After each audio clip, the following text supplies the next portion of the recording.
28వ అధ్యాయం. మత్తయి సువార్త 28వ అధ్యాయం. 28వ అధ్యాయంలో ప్రభు చెప్పిన మాటలు ఒకసారి గమనిద్దాం. చిన్నడా ఫ్రెండ్కి వచ్చి కూర్చో. ఎక్కడ కూర్చోమని నేను ఫ్రెండ్కి వచ్చి కూర్చో. కమ్ ఫ్రెండ్ కూర్చోవాలి.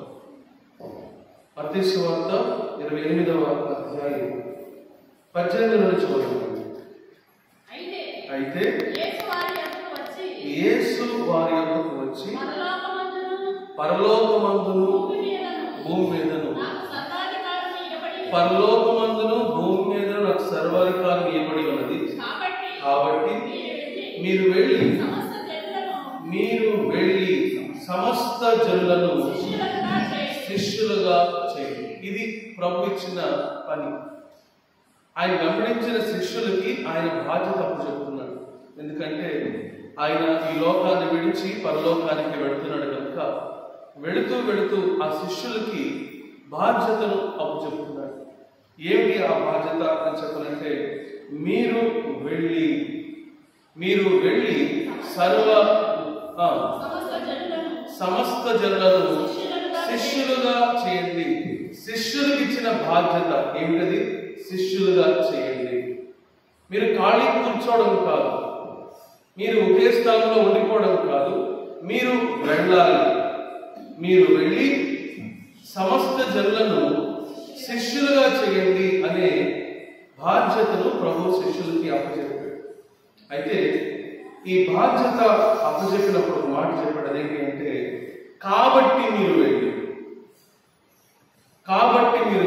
ఏమిటి కాబట్టిలో ఏముంది అని కనుక ఆలోచిస్తే, భూమి మీదను పరలోకంలో రెండు చోట్ల కూడా నాకు సర్వ అధికారం ఇవ్వబడి ఉన్నది. కాబట్టి మీరు వెళ్ళి అంటే, నాకున్న అధికారాన్ని బట్టి మీరు వెళ్ళాలి. మీ సొంతగా మీరు వెళ్ళటం కాదు, మీ ప్రణాళికలో మీరు వెళ్ళటం కాదు, మీ ఆలోచన చొప్పున మీరు వెళ్ళటం కాదు, మీ తెలివితేటలను ఉపయోగించి మీరు వెళ్ళటం కాదు, మీ శక్తిని మీ తలాంతాలను ఉపయోగించి మీరు వెళ్ళటం కాదు, కానీ నా అధికారమును బట్టి మీరు వెళ్ళాలి. ప్రభువుకి అధికారం ఉంది. ఎక్కడ? పరలోకములో, అలాగే భూమి మీద, సర్వం మీద అధికారం ఉంది. ఆ అధికారం ఉన్నది కాబట్టి మీరు వెళ్ళాలి. అంటే అధికారంతో మీరు వెళ్ళాలి. ఎలా పడితే అలా మీరు వెళ్ళటం కాదు, నా అధికారంతో మీరు వెళ్ళాలి. ఇప్పుడు దీన్ని మనం అపోస్తల కార్యములు 1:4తో పోలుద్దాం. అక్కడ రాయబడిన మాట ఏంటంటే, ఆయన వారిని కలుసుకొని మీరు వెళ్ళొద్దు. ఇందాకేమన్నాడు? మీరు వెళ్ళండి అని చెప్పాడు. ఇప్పుడేమంటున్నాడు?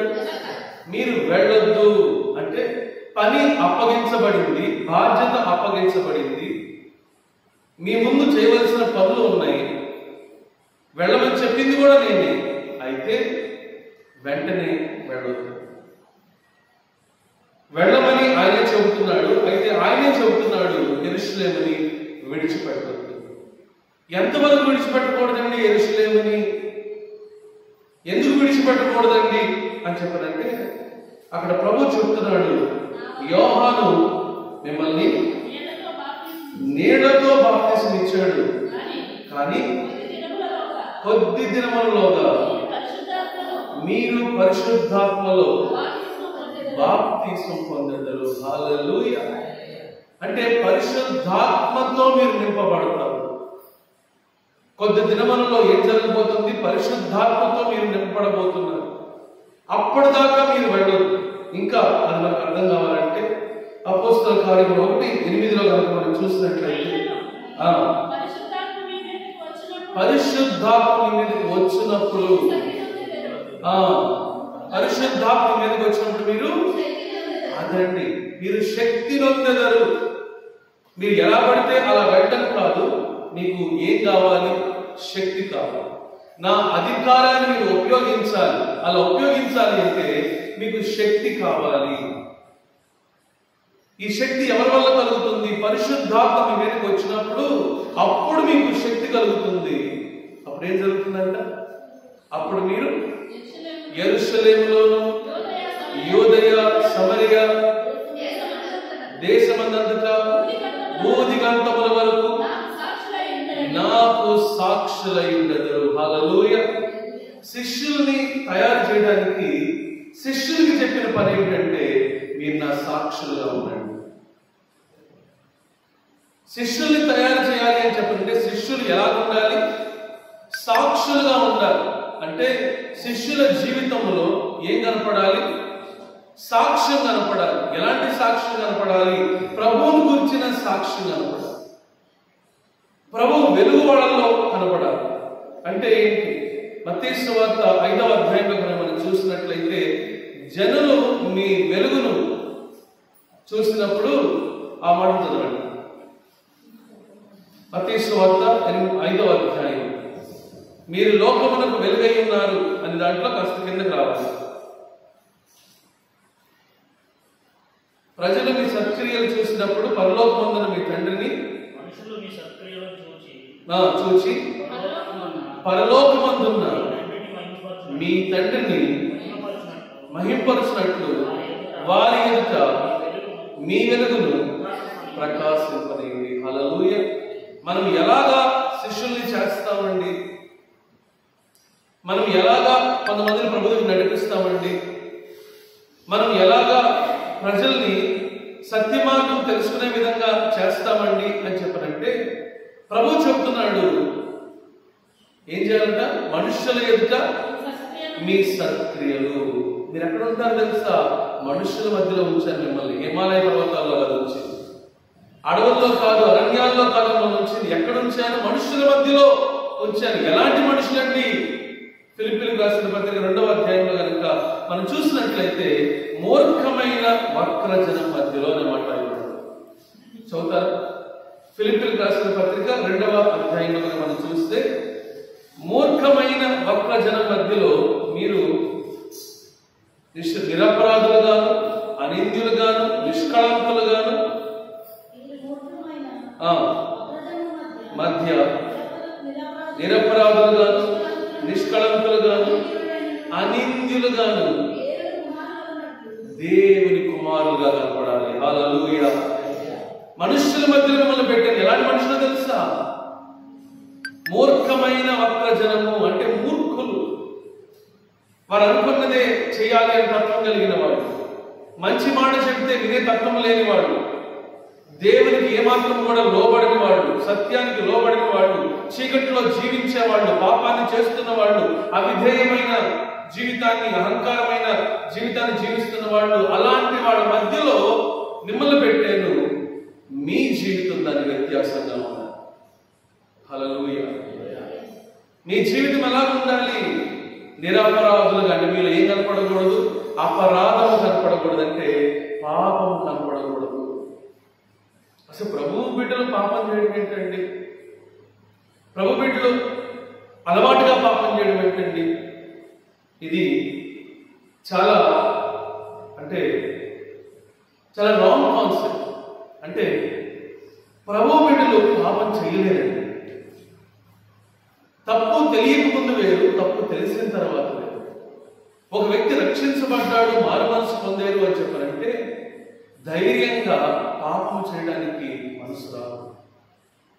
అప్పుడే ఆ వ్యక్తి రక్షించబడ్డాడు లేదా రక్షించబడింది అని చెప్పనగలరు. ఏ మాత్రం మనసులో ఫీలింగ్స్ లేకుండా, విచ్చలవిడిగా, నిర్భయంగా, భయభక్తులు లేకుండా, దేవుని మాటకు లోబడకుండా మనం ప్రవర్తిస్తున్నాము అని చెప్పనంటే మనమే చెప్పుకోవచ్చు, నాకేం లేదు, రక్షణ లేదు.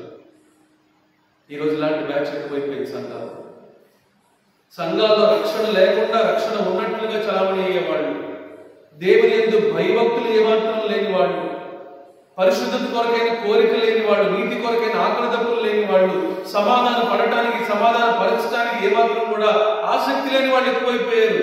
ఏమిటి అని చెప్పనంటే వాళ్ళది భక్తి కాదు, భక్తిలా కనబడే వేషధారులు. సహోదరి జనాలు మనం గమనిస్తున్నారు, మన చుట్టుపక్కల వాళ్ళు మనం గమనిస్తున్నారు. చీకట్లో ఉన్న ప్రజలు మనల్ని చూస్తున్నారు. ప్రభు అదే చెప్తున్నాడు, మూర్ఖమైన వక్రజనం మధ్యలో మీరు ఉన్నారు, మీ జీవితం స్పష్టంగా వెలుగును చూపించగలరు. ఆ వెలుగును చూపించాలి అని చెప్పంటే మీరు నిరపరాధులుగా ఉండాలి. హల్లెలూయా.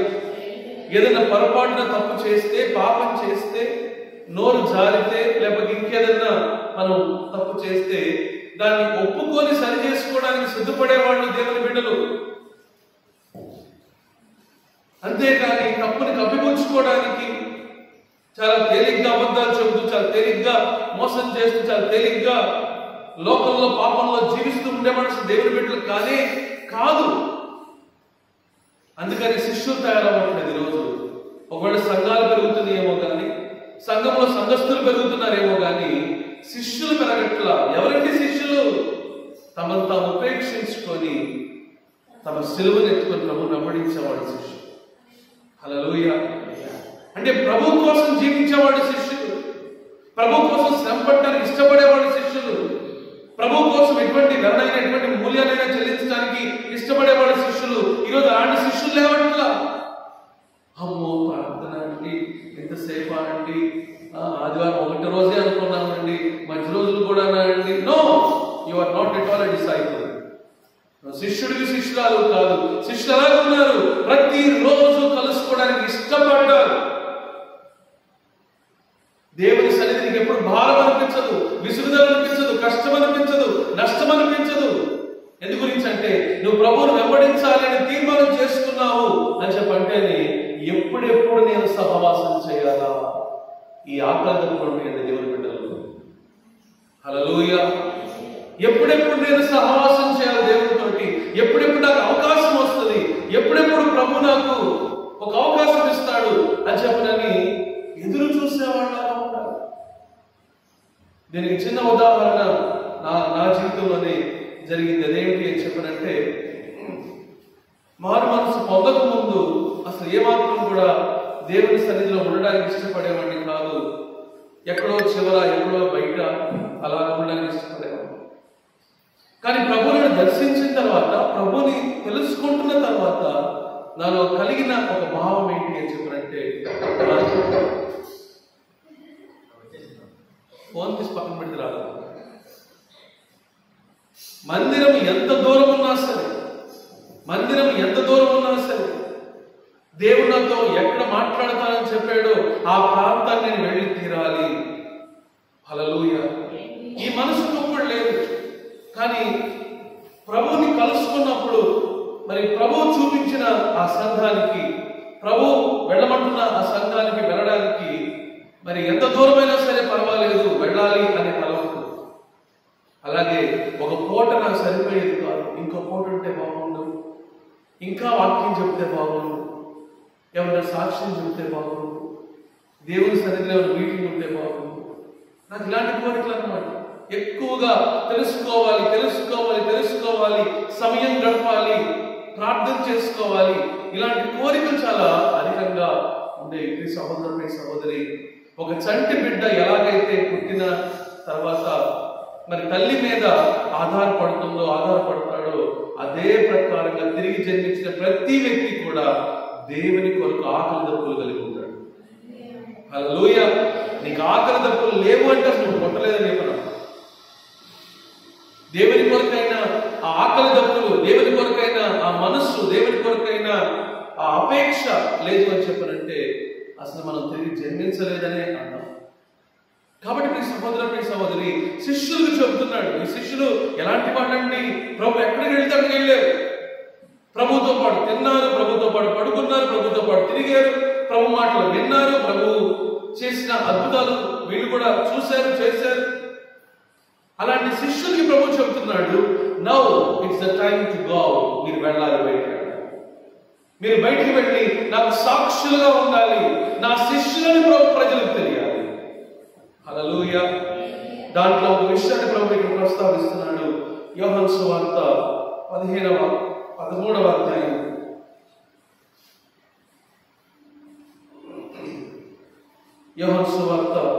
13వ అధ్యాయం 34వ వచనం చదువుతారా? 34, 35.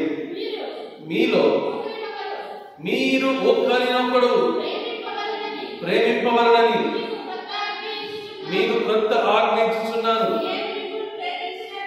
నేను మిమ్మల్ని ప్రేమించినట్టే మీరును ఒకరినొకరు ప్రేమింపవలను. మీరు ఒకరి ఎడల ఒకడు ప్రేమ కలవారైన ఎడల దీనిని బట్టి ఆమేన్, దీనిని బట్టి మీరు నా శిష్యులని అందరూ తెలుసుకుంటారు. హల్లెలూయా. దేని బట్టి తెలుసుకుంటారు? మన తెల్ల బట్టలు కాదండి, వింటున్నారా? తెల్ల బట్టలు కాదు, లేకపోతే ఒంటి మీద నగలేసుకోపోవడం కాదు, లేకపోతే ఇంకోటి కాదు, భాషలు మాట్లాడితే కాదు, ఇవన్నీ చెప్పట్లా. నేను మిమ్మల్ని ఎలా ప్రేమించాను మీలో అటువంటి ప్రేమ కనపడాలి. హల్లెలూయా. నేను మిమ్మల్ని ఎలా ప్రేమించాను? మీరు ఇంకనూ శత్రువులుగా ఉండగా, మీరు ఇంకనూ పాపులుగా ఉండగా, మీరు ఇంకనూ చీకటి అయి ఉండగా, మీరు ఇంకనూ చీకటిలో ఉండగా, మీరు ఇంకనూ అవిధేయులై ఉండగా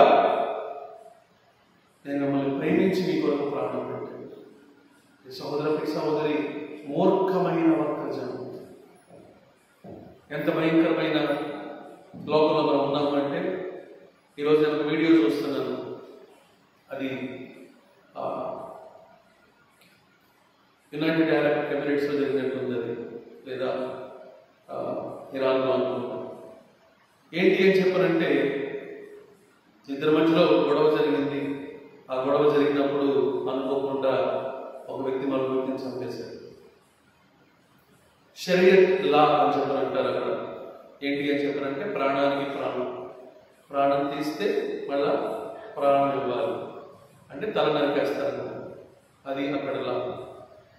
అయితే వీళ్ళు కుటుంబ సభ్యులంతా కూడా అలా చేసిన అతను చాలా 26 ఏళ్ళు, అతను చిన్న పిల్లవాడు. మరి ఆ కుటుంబం వెళ్ళి ఆ ఇంటి ముందు నిలబడి మోకరించి, చాలా ధనవంతరం షేక్స్ అంటారు. మరి మట్టిని వాళ్ళ మీద వేసుకుంటూ ఎంతో దినత్వంతో క్షమాపణ అడిగాను. అయితే ఎంత క్షమాపణ అడిగినా సరే, ఆఖరికి ఆ వ్యక్తి కొడుకు కూడా వచ్చి వాళ్ళ నాన్న తరఫున క్షమాపణ అడిగినా సరే వాడు ఏమాత్రం ఒప్పుకోలేదు. సరే కదా, ప్రాణానికి ప్రాణం తీయాల్సిందే. ఈరోజు లోకం పరిస్థితి. లోకం ఏంటి అంటే, ప్రతీకారం చేయాల్సిందే, కక్ష తీర్చుకోవాల్సిందే, నేను అనుకున్నది సాధించాల్సిందే, ఏది ఏమైనా సరే నీకు తగిన శాస్తి జరగాల్సిందే. ఇది లోక పద్ధతి. సహోదరి, దేవుడు మనం నేర్పిస్తున్నది కాదు. యెహోవా దయాదాక్షిణ్య పూర్ణుడు, దీర్ఘశాంతుడు, కృపా సమృద్ధి కలిగిన వాడు. హల్లెలూయా.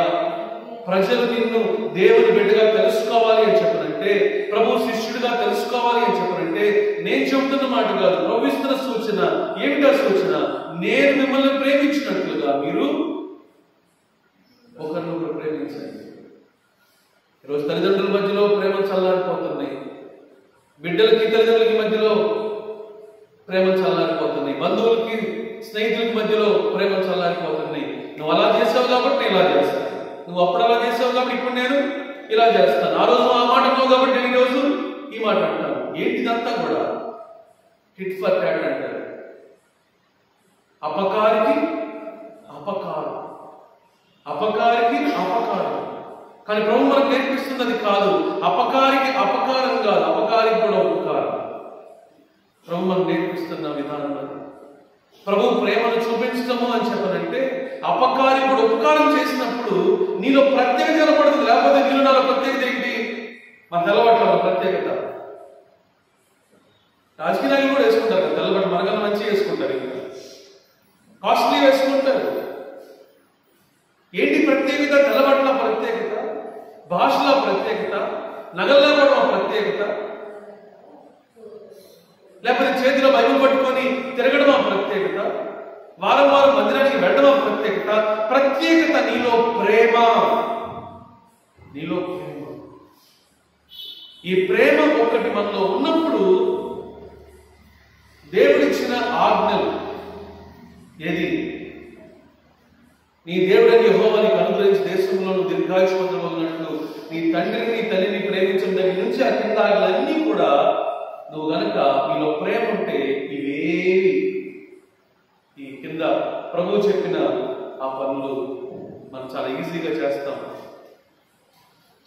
నరహత్య చేయలేము, దొంగలించలేము, వ్యభిచరించలేము, పొరుగువాని మీద అబద్ధ సాక్ష్యము పలకలేము, ఎదుటి వాళ్ళది ఏది కూడా ఆశించలేము. ఎప్పుడు ప్రేమ ఉన్నప్పుడు. కానీ ప్రేమ లేనప్పుడు స్వార్థం, పగ, ద్వేషం, క్రోధం, ఉక్రోషం. కాబట్టి మీ సహోదరి మీరు నా శిష్యులుగా కనుగొనాలి.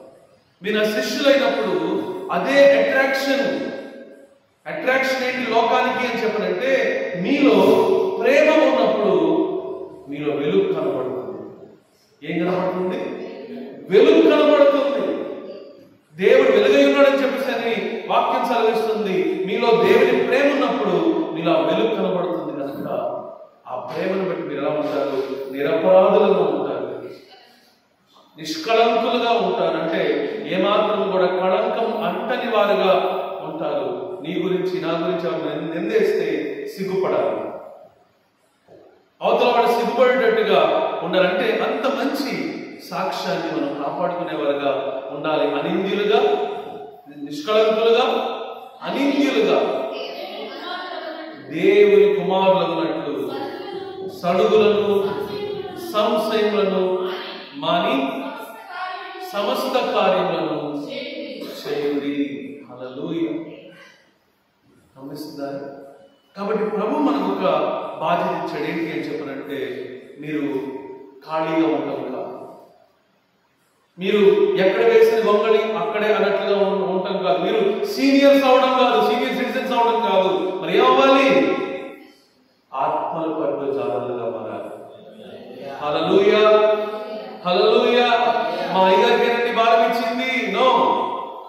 అయ్యగారులు గారు నిజంగా మంటుంటే, అయ్యగారులు గారు నిజంగా ఆ ఫైర్ ఉంటే, ఆ ఫైర్ సంఘానికి అంటుకోకుండా ఉండదు. గమనిస్తున్నారా? అంటుకోవట్లేదు అని చెప్పారంటే నేను ఎక్కడే మీరు అక్కడే. అలా కాదు. అది అగ్ని, పరిశుద్ధాత్మ అగ్ని. అది ప్రతి ఒక్కరిని కూడా రగిలిస్తుంది, మండిస్తుంది. ప్రభు నేనే వెళ్ళి బోధ చేయాలి, నేనే వెళ్ళి మాట్లాడాలి, నేనే వెళ్ళి అది చేయాలి, ఇచ్చారని అనుకోవాలి. ట్రైనింగ్ ఇచ్చాడు. ట్రైనింగ్ ఇచ్చిన తర్వాత బాధ్యత చెబుతున్నాడు, మీరు వెళ్ళాలి.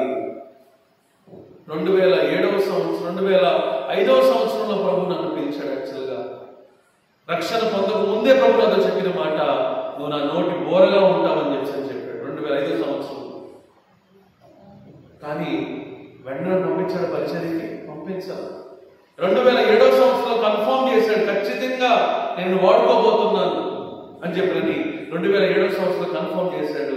కానీ నన్ను పంపించాడా? పంపించాడు. 2011వ సంవత్సరంలో ఉద్యోగాన్ని కూడా రిజైన్ చేయించాడు.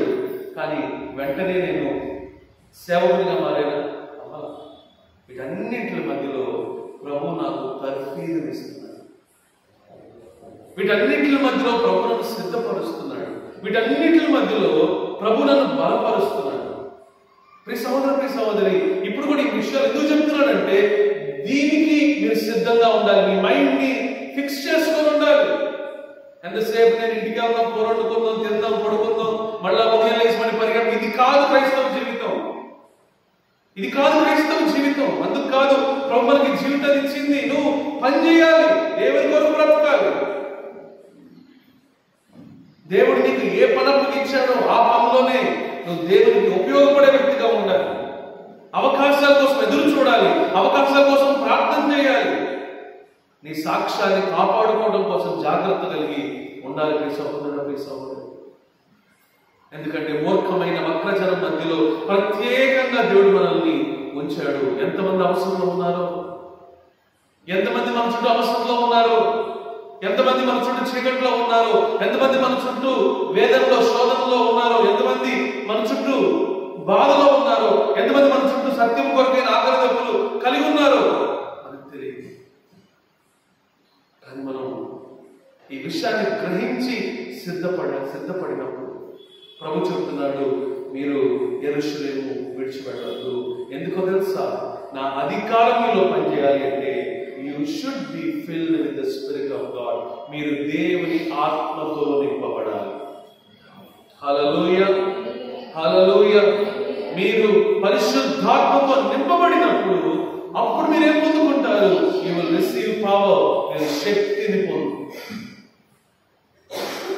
మీరు నా పరిచయం చేయాలి. ఎలా పరిచయం చేస్తారు? శక్తితో. దేవుని శక్తి మీకు కావాలి. పాపం చేయకుండా ఉండాలంటే దేవుని శక్తి కావాలి. ప్రేమ చూపించాలంటే దేవుని శక్తి కావాలి. ప్రభువు గురించి మాట్లాడాలంటే దేవుని శక్తి కావాలి. ప్రభువు గురించి సాక్ష్యం ఇవ్వాలి అంటే దేవుని శక్తి కావాలి. మీరు యోదయ, సమరయ, యెరూషలేము ప్రాంతాల్లో ఇంకా భూదిగంతముల వరకు కూడా మీరు నాకు సాక్షులయ్యుందురు. వీళ్ళు ఏం చేస్తారు తెలుసా అండి? ఎప్పుడైతే ప్రభు ఈ మాట చెప్పాడు, ప్రభు మాటకు లోబడ్డారు, అందరూ కలిసి దాదాపు 120 మంది ఉన్నారు. వీళ్ళు అందరూ కలిసి ఏకముగా కూడి ఏక మనసుతో ప్రార్థన చేయడం మొదలుపెట్టారు. హల్లెలూయా. 14 వచ్చి చదువుతారా? వీరందరూ వీరితో పాటు కొందరు స్త్రీలను, యేసు తల్లి అయిన మరియమ్మ గారు కూడా, చదవండి, ఆయన సహోదరులను ఏ మనసుతోనండి? అందరి మధ్యలో ఏక మనస్సు. మరి ప్రార్థన చేయడం ఏంటి? పొద్దాక మరి ప్రార్థన చేయడం ఏంటి? భావన ప్రార్థన చేయడం ఏంటి? భావన చదవడం ఏంటండి? ఏక మనసేనా ఇది? ఏక మనసు కాదు. ఒకవేళ దేవుడు రాజుకు అవకాశం ఇస్తే ప్రైజ్ ద లార్డ్ అనుకోవాలి. లేకపోతే ధనరాజు గారికి అవకాశం ఇస్తే ప్రైజ్ ద లార్డ్ అని చెప్పి అనుకోవాలి. ఎందు గురించి మనం అందరం కూడా ఏక మనస్సు కలిగి ఉండాలి. సహోదరులుగా ఉండాలి. వాళ్ళలో ఆ ఏక మనస్సు ఉంది. ఎక్కడ కూడా నేను గొప్ప అంటే నేను గొప్ప అనే మనస్తత్వం వాళ్ళలో లేదు. ఎవరిలో కూడా నీలో లోపం ఉంది, నీలో పాపం ఉంది అనే మనస్తత్వం లేదు. ప్రతి ఒక్కరు కూడా ఒకే గురి, మేము దేవుని ఆత్మ చేత నింపబడాలి. హల్లెలూయా. దేవుడు అప్పగించిన పని నమ్మకంగా చేయాలి. ఇదే గురి. ఆ గురి కలిగిన వాళ్ళు ఉన్నారు కాబట్టి ఏక మనస్సుతో ఆఖరికి ప్రభు గారి తల్లి అని చెప్పని కూడా రాకుండా ఆడు ప్రత్యేకమైన సింహాసనం సమ్మగారు పైన కూర్చొని అగరబత్తులు పెడతాడు పక్క పక్క అని కూడా అవ్వలే అన్నారా? మరియమ్మ గారు కూడా ప్రతి ఒక్కరు అందరూ కలిసి ఏక మనసుతో ఏం చేశారండి? ఎడతెగక ప్రార్థన చేస్తారు. అందరికి ఎడతెక్కంటే అర్థమైన తెలుసా? దేవుని కార్యం జరిగేంత వరకు. ఎంతవరకు అండి? వీళ్ళ పట్టుదల ఏ స్థాయిలో ఉందో చూడండి. దేవుని కార్యం జరిగేంత. హల్లెలూయా. దేవుడు చూసుకుంటాడు. దేవుడు ప్రార్థన వింటాడు. దేవుడు సహాయం చేస్తాడని చెప్పని వాళ్ళు ఏక మనసుతో వాళ్ళు ప్రార్థన చేసినప్పుడు ఆకాశం తెరవబడింది. పరిశుద్ధాత్ముడు అగ్నినాలుకల వలె దిగడం మొదలుపెట్టాడు. శిష్యులందరూ కూడా దేవుని ఆత్మతో నింపబడి బహుశక్తితో దేవుని గురించి ప్రకటించడం మొదలుపెట్టారు. హల్లెలూయా. ఆ రోజు విడుదలైన దేవుని శక్తి 3000 మందిని రక్షించింది. హల్లెలూయా. ఒక సంఘము ఆవిర్భవించడానికి సహాయం. కాబట్టి ప్రియ సహోదరుడా, ప్రియ సహోదరి, ఈరోజు మనకు కూడా దేవుడు అదే చెబుతున్నాడు. మనకంటూ ఒక బాధ్యత ఉంది. మనకంటూ ఒక బాధ్యత ఇవ్వబడింది. ఆ బాధ్యత కొరకైన భారం మన నరనరాల్లో ఉండాలి. ఎలా ఉండాలి? నరనరాల్లో ఉండాలి. ఇప్పుడు ఈరోజు నాకు కొంచెం ఆలస్యం అయింది, అపవాది ఆటంకాలు పెట్టాడు. ఎలా ఉండాలి సంఘం? ఎలా ఉండాలి? రోడ్ల మీదకి ఎప్పుడు వస్తాడు ఈయన అని చూడటం కాదు. ఏం చేయాలి? ఒకరి తర్వాత ఆసక్తితో ప్రార్థన చేయాలి. హల్లెలూయా. ప్రభు ఆటంకాలు తొలగించు. మీ సేవ ఎక్కడిపోయాడు ఆయన విడిపించు ప్రభు. నిజమమ్మా, నిజం. అపవాది బహుగా అడ్డుకుంటాడు. అసలు ఈరోజు నేను షాక్ అయిన అసలు అంత తీవ్రమైన ట్రాఫిక్ ఏంటో నాకు అర్థం కావట్లా. అపవాది ఎప్పటికప్పుడు కూడా ఆటంకాలు పెట్టని ట్రై చేస్తాడు. కాబట్టి ఒకవేళ సేవకు రావడం ఆలస్యం అయితే దాన్ని గమనించి మనం ఏం చేయాలి? ఆ సమయం కల్లా అందరూ మోకాళ్ళను మోకరించి ప్రార్థన చేస్తున్నారు. ప్రార్థన చేస్తున్నారు అంటే మిగతా వాళ్ళు ఏకీపించినట్టుగా ఉండాలి. ఎప్పుడైతే ఆ రీతిగా మనం ఏక మనసుతో ప్రార్థన చేస్తామో దేవుని కార్యాన్ని చూడగలుగుతాం. దేవుడు మనకు ఇచ్చిన భారాన్ని బట్టి మనం ప్రార్థన చేసినప్పుడు ఆనాడు శిష్యుల్ని బలపరిచిన దేవుడు, శిష్యులు తన ఆత్మతో నింపిన దేవుడు ఈరోజు మనల్ని కూడా బలపరచాలని ఇష్టపడుతున్నాడు. ఎందుకంటే ప్రభు శక్తి లేకుండా ప్రభు కార్యాలు మనం చేయడం అసాధ్యము. ప్రభు సహాయం లేకుండా ప్రభు పని చేయడం అసాధ్యము. ప్రభు నడిపింపు లేకుండా ఆయన చిత్తమును జరిగించడము అసాధ్యము. కాబట్టి మనం ఏం చేయాలి? ఏక మనస్సుతోటి ఎడతెగక మనం కూడా ప్రార్థన చేయాలి.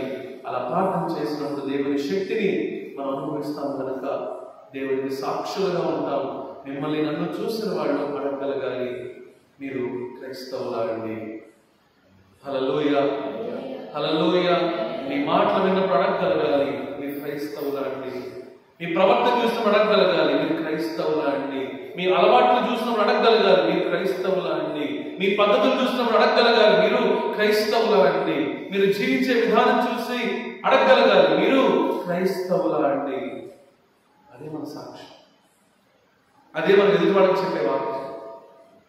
కాబట్టి మరి ప్రభు మరి ఆ విధంగా మనమందరం కూడా సమిష్టిగా ఉండి ఏక మనసుతో ఏక హృదయంతో ఒకే భారంతో మనము ప్రార్థించినట్లు దేవుని గొప్ప కార్యాలు మన ద్వారా మన పట్ల జరిగించినట్లు అనేక మంది ఆత్మలను మన ద్వారా రక్షించినట్లు సహాయం చేయగాక. పౌలు ప్రార్థించాలి. కొద్ది నిమిషాలు ప్రార్థించేద్దామండి. ప్రార్థించేద్దాం.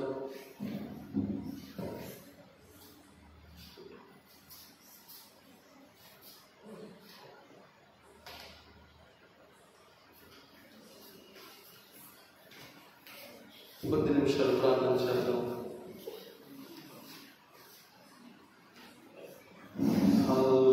సహోదరి, ఈరోజు దేవుడు నీకు ఇచ్చిన భారం, దేవుడు నీకు ఇచ్చిన బాధ్యత, ఆయన సన్నిధి,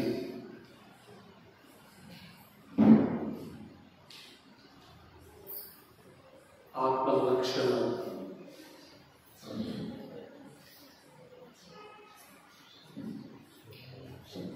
ఇది నా తండ్రి నాకు ఇస్తున్న బాధ్యత అని భావించాలి. ప్రభుకి రోజు కావాల్సింది అప్పుడప్పుడు కనపడేవాళ్ళు కాదు, బాధ్యత లేకుండా భారం లేకుండా తిరిగేవాళ్ళు కాదు. ఆయన మనస్సు నెరిగి ఆయన భారాన్ని పంచుకునేవాడు ఆయనకు కావాలి. బాధ్యతగా ప్రవర్తించేవాడు ఆయనకు కావాలి. ఆయన మాట చొప్పున చేయడానికి ఇష్టపడేవాళ్ళు, సిద్ధపడేవాళ్ళు, అవసరమైతే వెల చెల్లించేవాళ్ళు కావాలి.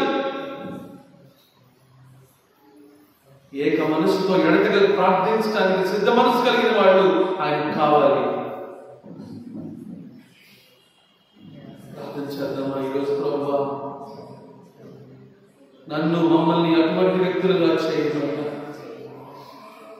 మాకు అటువంటి ప్రార్థన నేర్పమయ్యా, మాకు అటువంటి సమర్పణ దయచేయమయ్యా. మూర్ఖమైన వక్రజనం మధ్యలో ప్రత్యేకముగా జీవించే ఆ కృప దయచేయమయ్యా. ప్రార్థించేద్దాం.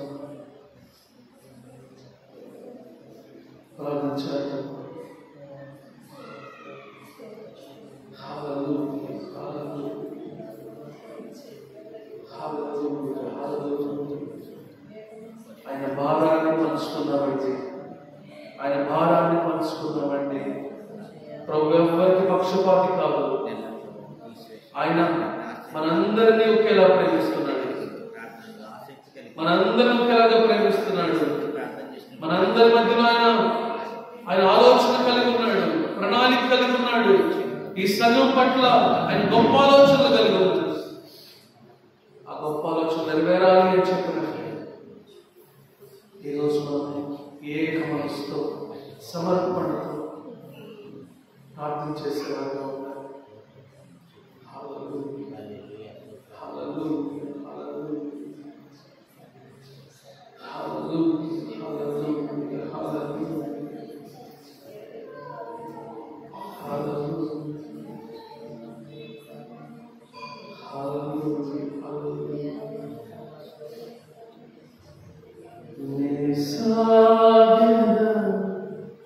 యేసునితో నా జీవిత కాలమంతా యేసుతో గడిపెదా, యేసుతో నడిచెదా, యేసుతో గడిపెదా, యేసుతో నడిచెదా, పరమున చేరగా నే వెళ్ళేదా, పరమున చేరగా నే వెళ్ళేదా, ఆరోపు వలె సాగెదా,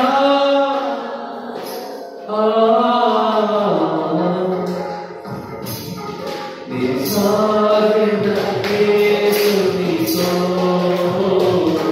నా జీవిత కాలమంతా,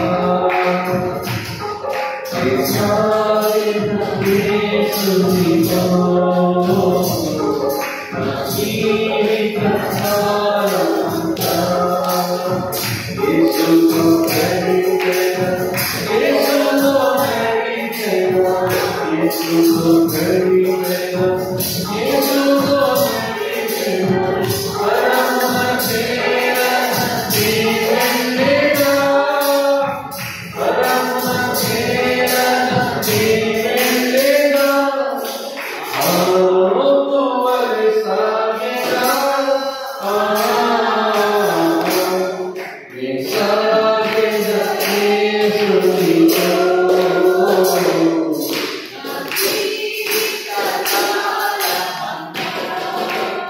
తండ్రియే మరచిన, తండ్రియే విరచిన, తండ్రియే మరచిన, తండ్రియే విరచిన, బంధువులే నన్ను ఏలేసిన, బంధువులే నన్ను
Thank you.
మా జీవిత కాలం అంతా మీతో సాగేవారిగా కొనసాగేవారిగా మమ్మల్ని చేయండి.